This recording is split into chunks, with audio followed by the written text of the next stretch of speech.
Another issue, of course, that's happened in the world of stock picking, where all this money and effort goes into trying to be rational, is that we've had a really horrible thing happen to the investment counseling class. And that is, these index funds have come along and they basically beat everybody. And not only that, the amount by which they beat everybody is roughly the amount of cost of running the operation and making the changes in investments. So you have a whole profession is basically being paid for accomplishing practically nothing. This is very peculiar. This is not the case with bowel surgery or even the criminal defense bar in the law or something. They have a whole profession where the chosen activity they've selected, they can't do anything. Now in the old days, the people in the profession always had some of this problem. And they rationalized as follows: we are saving our clients from the insurance salesman and the stockbroker, the standard stockbroker that serves the active trader. And they were saving people from the life insurance salesman and the hustling stockbroker who liked active trading. And I suppose in the sense that the investing class is still saving those people from an even worse fate.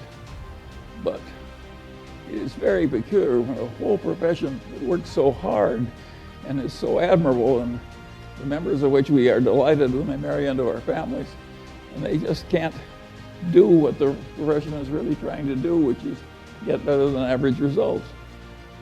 How is that profession handling this terrible situation as index investing gets more and more popular, and including by a lot of fancy places?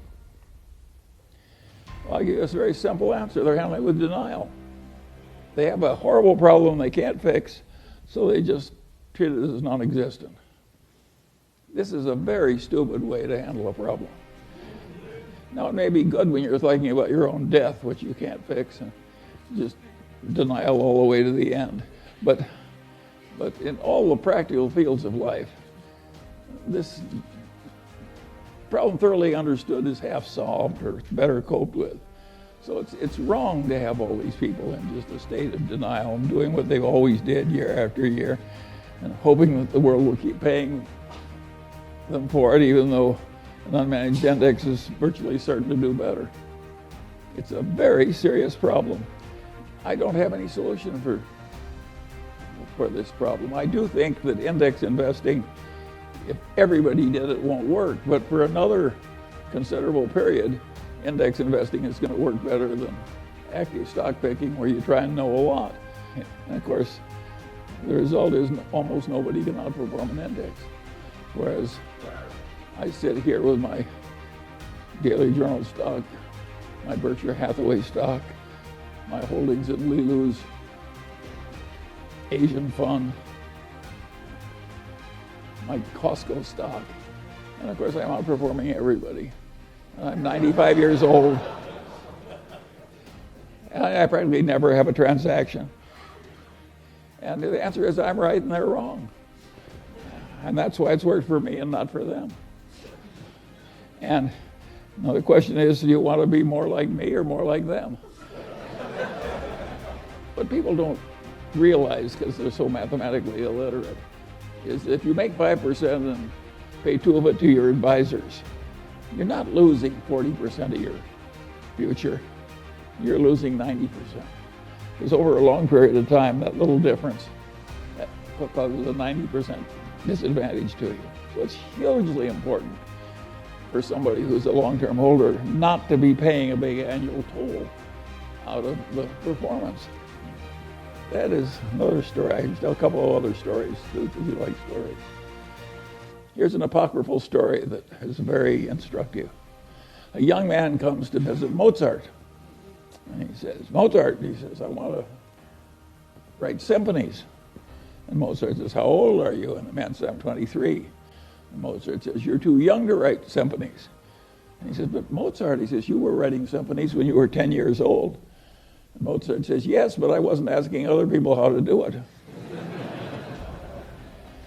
Now there's another Mozart story. Here's the greatest musical talent maybe that ever lived. And what was his life like?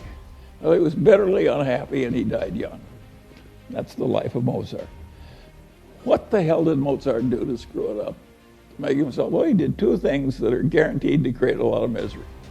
He overspent his income scrupulously. That's number one. That is really stupid. And the other thing was he was full of jealousies and resentments. If you'll overspend your income and be full of jealousy and resentments, you can have a lousy, unhappy life and die young. All you've got to do is learn from Mozart. Now, there's a very confident bunch of people who sell securities who act as though they've got an endless supply of wonderful opportunities. Well, those people are the equivalent of the racetrack tout.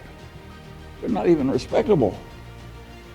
It's not a good way to live your life, to pretend to know a lot of stuff you don't know and pretend to furnish you a lot of opportunities you're not furnishing. And my advice to you is avoid those people, but not if you're running a stock brokerage firm. You need them. But it's not the right way to make money.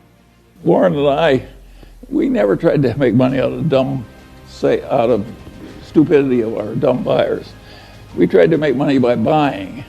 And if we were selling horse shit, we didn't want to pretend it was a cure for arthritis. I think it's always been this way. I think there's always been chicanery. Think of the carnivals, of the carny operator. Think how much trickery there is in a carny operation. And people just seek out the weaknesses of their fellow man and take advantage. And you have to get wise enough so you avoid them all. You can't avoid them if they're in your family. I have no solution to that one.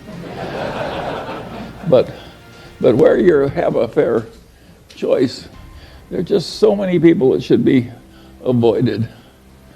My father had this best friend and client, and he also had this other client who was a big blowhard, and he was always working for the big blowhard, and he wasn't ever working for his wonderful client whom I admired. And I said, "Why do you do this?" And he said, "Charlie, you idiot." He says, "The big blowhard is an endless source of legal troubles. He's always in trouble, overreaching and misbehaving and so forth. Whereas Grant McFadden treats everybody right, the employees, the customers, everything. And he gets involved with some psychotic, he walks over there and makes a graceful exit immediately. So a man like that doesn't need a lawyer." And my father was trying to teach me something, and it really worked. I spent my whole life trying to be like Grant McFadden. And I want to tell you, it works. It really works. Peter Coffin is always telling me if the crooks only knew how much money you could make by being honest, they'd all behave differently. Warren has a wonderful saying I like. He says, "You take the high road, it's never crowded." That was the secret. How much money? Warren and I had tiny little bits of money. We always underspent our incomes, and we invested, and if you live long enough, you end up rich. It's not very complicated. Now, there is a part of life which is, how do you scramble out of your mistakes without them costing too much? And we've done some of that too. And if you look at Berkshire Hathaway, think of its founding businesses: a doomed department store, a doomed New England textile company, and a doomed trading stamp company. Out of that came Berkshire Hathaway. Now, we handled those losing hands pretty well, and we bought into them very cheaply. But of course, the success came from changing our ways and getting into the better businesses. And it isn't that we were so good at doing things that were difficult. We were good at avoiding things that were difficult, finding things that are easy.